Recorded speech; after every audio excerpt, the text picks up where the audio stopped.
আল্লাহর নবী বলেন উম্মতের ব্যথা, নবী কাউকে ইনসাল্ট করেন নাই। নবী মারতে গেছে, দোয়া করছেন, এই নেতা কই পাবেন? নিজে না খায় উম্মতের মুখে তুলে দিয়েছে খাওয়া। কন্যা সোহা, এই সবগুলো সিজারের সওয়াল, কষ্ট পায় নাই জীবনে। কিরে বা ছোট মানুষ তো, আমরাও সময় আমরাও ডিস্টার্ব করছি অনেক, কথা কয় না।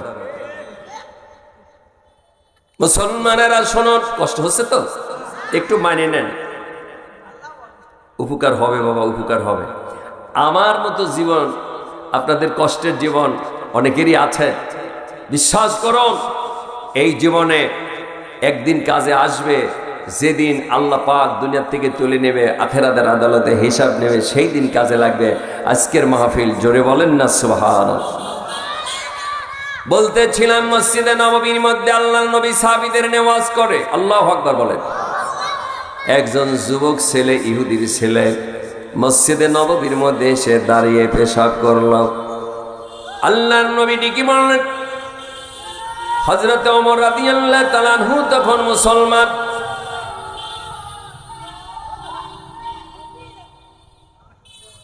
আচ্ছা, ওদের মনে শখটা একটু মিটু, আলহামদুলিল্লাহ, লিল্লাহে তাকবীর। সিগন্যালে বোঝা যাচ্ছে কবির বিন সামাদ এসে গেছে, এই তো বাস থাক। উনি এমন মাইন্ডের বক্তা নয় যে না বললে রাগ করবেন না। খুব আমি আগে বলে ফেলেছি ওনার অ্যাবসেন্টে, মনে আছে? অনেক আদো বলা লোক, সুবহানাল্লাহ। আমি সাইস্কিয়া সভা করছি, পরে বলছি সেটা। সময় যেহেতু চলে যাচ্ছেন, আপনাদের কাছে তো মৌলিক কিছু কথা চাহিদা দিতে হবে, কথা কয় না। নবীজি আমার মসজিদে নববীর মধ্যে সাহাবীদের নেওয়া দিনের কথা বলছেন। একজন ইহুদির সন্তান এসে মসজিদে নববীর মধ্যে দাঁড়ায় পেশাব করল। ওমর রসুলের হাতে 40 নম্বর সিলিয়ারের মুসলমান, সাহস কম না বেশি? ওমর যেই পথে যায়, শয়তান 40 দিন ভয় যায় না। সুবহানাল্লাহ কইলেন না? আল্লাহর নবীকে বলে, ইয়া রাসূলুল্লাহ, ইহুদির বাচ্চা মসজিদে নববীতে পেশাব করে, বলে করতে দাও। অর্ডার দেন, মারি ফেলবো সাথে সাথে। নবী দেখলেন ওমরের যেই রাগ যদি বলি শেষ করে দেবে, বলে বাবা ফাইনাল ওয়ার্কটা করতে দাও, পেশাব করা শেষ, কারণ মাঝে বাধা দিলে সমস্যা হতে পারে, কথা কয় না? কি নবী, সুবহান আল্লাহ পাক নবীর শানে বলেন, ওমা আরসালনাকা ইল্লা রাহমাতাল লিল আলামিন।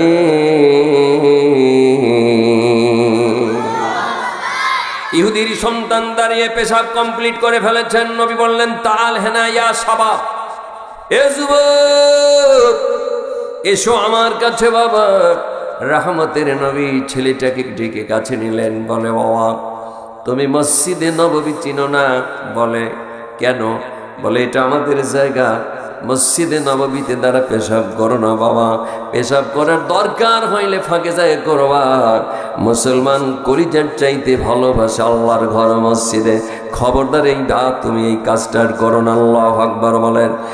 যুবক থরথর করে কাঁপে, ইয়া রাসূলুল্লাহ আমি আসলে পেশাব করার জন্য আসি নাই, আপনাকে টেস্ট করতে এসেছি, আপনার মনের কি অবস্থা জানার জন্য এসেছি। পয়গম্বর আপনি আমারে ক্ষমা করে দেন, আমি আপনাকে হত্যা করার জন্য তরবারি ছোট্ট একটা নিয়ে এসেছি, ধারালো চাকু, যদি উল্টো পাল্টো ব্যবহার দেখে আপনাকে খতম করে দেওয়া। কিন্তু আপনার ব্যবহার প্রমাণ করেছে you are not simple person, আপনি সাধারণ কোনো মানুষ নয়, অবশ্যই আপনি পয়গম্বর, সন্দেহ নাই। আমি আপনার হাতে কালেমা পড়ে মুসলমান হয়ে যেতে চাই। দর দর করে চোখের পানি ফেলে দিয়েছেন। নবীও কান্দে, ওমরও কান্দে। নবী ঠিকই বলেন, ওমর আদর্শের দাম বেশি না শাসনের দাম বেশি? যদি আমি তোমাকে অর্ডার দিতাম, তুমি দুনিয়ার থেকে তাকে বিদায় করে দিতে পারতাম। ওমর রে তুমি বলো তো, শাসনের দাম বেশি না সোহাগের দাম বেশি? হযরত ওমর বলে, ইয়া রাসূলুল্লাহ আমি আপনাকে মারতে চাই, আপনার আদর্শ দেখে কালেমা পড়ে মুসলমান হয়েছি। ইয়া রাসূলুল্লাহ আপনার আদর্শের কাছে গোটা পৃথিবীর মানুষ মাথা নত করতে বাধ্য। আরো জোরে বলেন সুবহানাল্লাহ। এ মুসলমান, ওই মসজিদের মধ্যে সময় চলে যাচ্ছেন, আল্লাহর নবী সাহাবীদের নেওয়াজ করেন। আল্লাহ পাকের কাছে জিবরিল এসে বলে, ইয়া রাসূলুল্লাহ, আপনার এই সাহাবীদের মধ্যে এমন একজন সাহাবী আছে আল্লাহ থেকে জান্নাতের সার্টিফিকেট সালাম জানানোর পর দিয়েছে। বলেন মান হুয়ার রাজুল, হুইস পারসনকে? বলে তিনি হলেন আবু বকর। আবু বকরের গায়ে তখন 13টা তালিযুক্ত জামা। আল্লাহর নবী বললেন, আবু বকর দাঁড়ান। আবু বকর বিনয়ের সাথে দাঁড়া গেছেন। আল্লাহর নবী বলেন, একটু জান্নাতি মানুষকে দেখতে কে তোমরা চাও? সাহাবীরা বলেন, ইয়া রাসূলুল্লাহ, জান্নাতি মানুষ আমরা দেখার জন্য চেষ্টা করি নাই, আমরা আশাবাদ, আপনি বলেন। বলে আবু বকর একটু সামনে দিয়ে হেঁটে যান। আবু বকর সামনে দিয়ে হেঁটে যায়। আল্লাহর নবী বলেন, সাহাবীরা, জান্নাতি মানুষ যদি দেখতে চাও আমার আবু বকরের দিকে তাকাও। সুবহানাল্লাহ বলেন। সেই আবু বকর বিনয়ের সাথে কান্দে, সিজদায় পড়ে কান্দে। আল্লাহর নবী বলেন, আবু বকর, জান্নাতের সার্টিফিকেট প্রাপ্ত হওয়ার খবর শোনার পরে আপনি কাঁদেন কেন? বলেন, ইয়া রাসূলুল্লাহ, জান্নাতের সার্টিফিকেটে যেই আল্লাহ দিয়েছেন, আমি যদি অহংকার করি, সার্টিফিকেট দিয়েছেন যিনি, ক্যান্সেল করে দিতে পারেন তিনি। সুবহানাল্লাহ। অল্প কথায় আল্লাহর নবী এমন ভাবে তৈরি করলেন, ও বাবা, আমি তো কোন জালসায় বলেছি ভালো জামা পরলেই জান্নাতি হওয়া যায় না, এই চেয়ারে বসলেই জান্নাতি হওয়া যায় না। এমন মানুষ আছে বক্তাদের চাইতে শ্রোতার আমল ভালো আছে। কথা হয় না, কথা হয় না। শিক্ষিত লোকের চাইতে অশিক্ষিত লোকের আমলও ভালো থাকতে পারে বাবা। একটা ভ্যান চালক যদি আল্লাহর নবীর আদর্শে যদি আদর্শিত হয়ে যায়, আল্লাহর কোরআনমুখী যদি জীবন গঠন করে, একজন শিক্ষিত শয়তানের চাইতে জান্নাতে এসে চলে যাবে আগে। এ গরিবেরা, যার বাড়ি বিল্ডিং আছে, ওই দিকে তাকায়া তোমার আফসোস করার দরকার নাই। তুমি যদি গরিব হও, তুমি যদি রসুলের আদর্শে বিশ্বাসী হয়, রসুলের ভালোবাসা নাও, আল্লাহ নবী বলেছেন ধনী লোকের চাইতে গরিবেরা 500 বছর আগে আমার আল্লাহর জান্নাতে চলে যাবে। আর একদিনের ঘটনা আপনাদের কাছে বলবো। নবী মানুষকে মেহমানদারি করতেন, আদর করতেন, শিক্ষা নেন। নবী মানুষকে আদর করে খাওয়াতেন, ভালোবাসতেন। আল্লাহর নবীর বাড়ির গভীর রজনীর এক মেহমান, সেও ইহুদি। আল্লাহু আকবার বলেন। অল্প কথায় নয় রে ভাই, ইহুদি গভীর রজনীতে নবীর বাড়ি গেছেন। নবী তাকে আদর করে শুইতে দিলেন নিজের জায়গায়। এরপরে সিম্পল খাবার দিলেন। ইহুদির ষড়যন্ত্র ছিল নবীকে শেষ রাতে মেরে ফেলে চলে যাবে। এরপরে তিনি কি করলেন, নবীজি তারে বিছানা ছেড়ে দিয়ে আলাদা জায়গায় ঘুমালেন। নবী কিন্তু ঘুম হতে যাচ্ছে না। আহারে, বাড়ির মেহমানকে আমি কি খাইতে দিলাম? শেষ রজনী দুটে দেখে মেহমান নাই, বিছানায় পায়খানা, গুছান মেহমান নাই, দেখে বালিশের নিচে একটা ঝকঝকে তরবারি।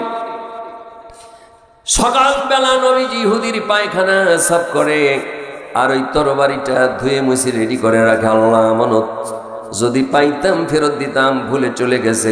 সাধারণ খাবার খানা ধনী লোকের ছেলে সহ্য হয় নাই, পেশাব পায়খানা করে চলে গেছে। আল্লাহ যদি পাইতাম আমি তার থেকে ক্ষমা চাই নিতাম। ইহুদির ছেলে ফ্রেশ হয়ে যায়, দেখতেছেন নবী নিজে হাতে ওই নাপাক জিনিস সাফ করতেছে, কাপড় চোপড় বেডশিট থেকে আপনারা পায়খানা ধোয়। এবার ইহুদির সন্তান দাঁড়িয়ে চোখের পানি ফেলে কান্দে, কার বাড়িতে গেছি মারার জন্য, কাকে গেছিলাম হত্যা করার জন্য, সাধারণ মানুষ নয়। নবী যখন ওই দৃশ্য ওই লোকটি দেখলেন, নবী এই কাজ দোয়া করতেছেন। আল্লাহর নবীর কাছে যে ইহুদির সন্তান বলে, পয়গম্বর আর দেরি নয়, আমি আপনার বাড়ির গতকালকের রজনীরই মেহমান। ইয়া রাসূলুল্লাহ, আমি ভুল করেছি, আপনার বিছানায় পায়খানা করেছি। ইয়া রাসূলুল্লাহ, আমি আসলে আপনার বাড়ির মেহমান নয়, আপনাকে হত্যা করার জন্য গেছিলাম। একটা সেকেন্ড দেরি নয়, আপনার ব্যবহার আমি বুঝতে পেরেছি আপনি সাধারণ মানুষ নয়। আপনার হাতে কালেমা পড়ে আমি মুসলমান হয়ে যেতে চাই। আদর্শ শেখেন, আদর্শ শেখেন, নবীর মাহাব্বত। সুবহানাল্লাহ বলেন। আল্লাহর নবী মুহাম্মদ রাসূলুল্লাহ সাল্লাল্লাহু আলাইহি ওয়াসাল্লামকে এইভাবে ইহুদিরা মেরেছে। আবার ইহুদিরা ষড়যন্ত্র করছে নবীকে মারার জন্য। তাফসীরে বাইজাবি সূরাতুন নাম, সূরা আল আম্বিয়া, আয়াত নাম্বার 107, ওমা আরসালনাকা ইল্লা রাহমাতাল লিল আলামিন।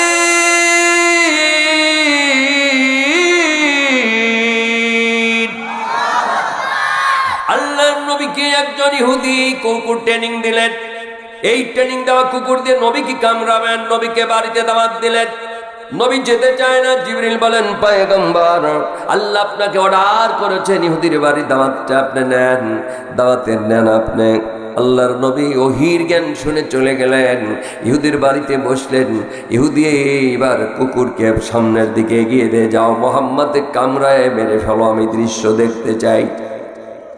ট্রেনিং দিল কামড়ানোর জন্য, কুকুরে দেয়, বারবার কুকুর যায় না। নবীজি বসে আছেন, তাওয়াক্কুল করেছেন কার পর? জোরে বলেন।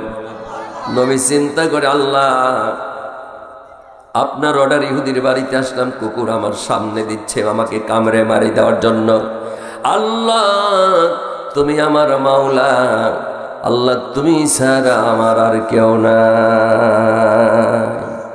আল্লাহর নবী বসে আছেন, কুকুরকে কামড়ানোর জন্য পাঠায় মালিক, মনিক পাঠায়, কুকুর আসে না, কুকুরকে মার দেয়। কুকুরের জবান খুলে যায়, কথা বলে, মালিক নবীকে কামড়ানোর জন্য আমাকে বারবার পাঠান, আমি আমার এতিম নবীর গায়ে একটা কামড় দিতে পারবো না, আল্লাহ আমাকে বারবার নিষেধ করেছেন। এ মুসলমান, কুকুরের চোখে পানি, কুকুরের জবান খুলে যায়। কুকুর চিনল আপনার নবীকে, আমরা চিনি না আমার নবীকে।